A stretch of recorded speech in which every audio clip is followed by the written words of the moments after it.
आज हम एक ऐसे अध्याय की बात करेंगे जो श्री कृष्ण की दिव्य लीलाओं का अंतिम चरण था, द्वारका नगरी का समुद्र में विलीन हो जाना। यह केवल एक ऐतिहासिक घटना नहीं, बल्कि गहरे आध्यात्मिक अर्थों से भरपूर कथा है। जब श्री कृष्ण ने मथुरा छोड़ने का निर्णय लिया, तब उन्होंने अपने वंश यादव कुल की रक्षा के लिए समुद्र के किनारे एक भव्य नगरी बसाई। यह नगरी थी द्वारका, जो स्वर्ण और रत्नों से जड़ी हुई थी, जिसकी भव्यता देवताओं के नगरों को भी मात देती थी। स्वयं भगवान विष्णु के आदेश पर देवशिल्पी विश्वकर्मा ने इसका निर्माण किया था और समुद्र देव ने इसके लिए स्थान प्रदान किया।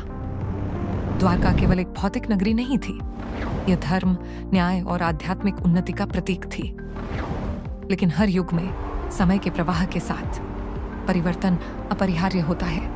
महाभारत युद्ध के बाद जब अधर्म का अंत हो चुका था और श्री कृष्ण ने अपनी लीला पूर्ण कर ली थी, तब यादव वंश अहंकार और मद में चूर हो गया। एक दिन यादवों ने मुनियों का उपहास करने के लिए एक षड्यंत्र रचा। श्री कृष्ण के पुत्र सांब को गर्भवती महिला के रूप में वेश बदलकर मुनियों के पास भेजा गया और उनसे पूछा गया, हे महात्माओं, इस गर्भ से पुत्र होगा या कन्या? मुनियों को इस छल का आभास हो गया और उन्होंने क्रोधित होकर शाप दिया, यह गर्भ लोहे की एक लोहे का मूसल बनेगा, जो पूरे यादव वंश का विनाश का कारण बनेगी। जैसे ही शाप पूरा हुआ, उसी दिन से यादवों के बीच संघर्ष बढ़ने लगे। वे आपस में ही लड़ने लगे और अंततः श्री कृष्ण ने इसे अपनी लीला का संकेत माना। जब पूरा यादव कुल आपसी युद्ध में नष्ट हो गया, तब श्री कृष्ण ने अपने बड़े भाई बलराम को वन में जाते देखा। बलराम ने ध्यान मग्न होकर इस संसार का त्याग कर दिया और अपने शेषनाग स्वरूप में विलीन हो गए। श्री कृष्ण ने भी इस लीला के अंत का संकेत समझ लिया। एक दिन वे एक पीपल के वृक्ष के नीचे ध्यान मग्न होकर बैठे थे।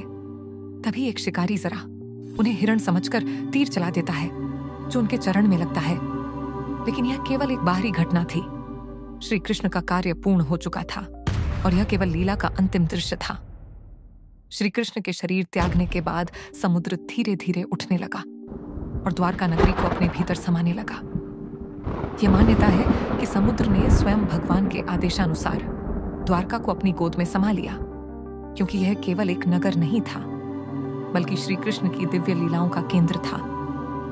जैसे ही श्री कृष्ण इस संसार से विदा हुए, वैसे ही उनका नगर भी जल में विलीन हो गया। आज भी समुद्र के भीतर प्राचीन द्वारका के अवशेष मिलते हैं, जो इस कथा की ऐतिहासिक सच्चाई को प्रमाणित करते हैं।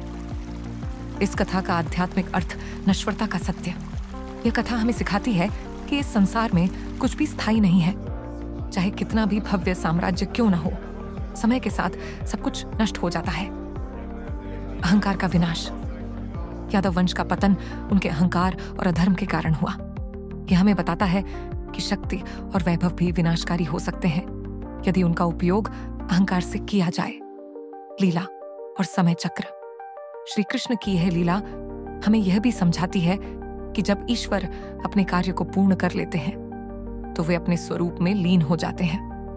द्वारका का जल में विलीन होना यह नहीं दर्शाता कि वह नष्ट हो गई, बल्कि यह दर्शाता है कि भगवान की लीला समय से परे है। द्वारका अब भी हमारे भीतर जीवित है। वह हमारे हृदय में कृष्ण की भक्ति के रूप में, प्रेम के रूप में और उस सत्य के रूप में, जो हमें यह याद दिलाता है कि जीवन में सबसे महत्वपूर्ण चीज भौतिक संपत्ति नहीं, बल्कि प्रेम, समर्पण और आध्यात्मिकता है। धन्यवाद।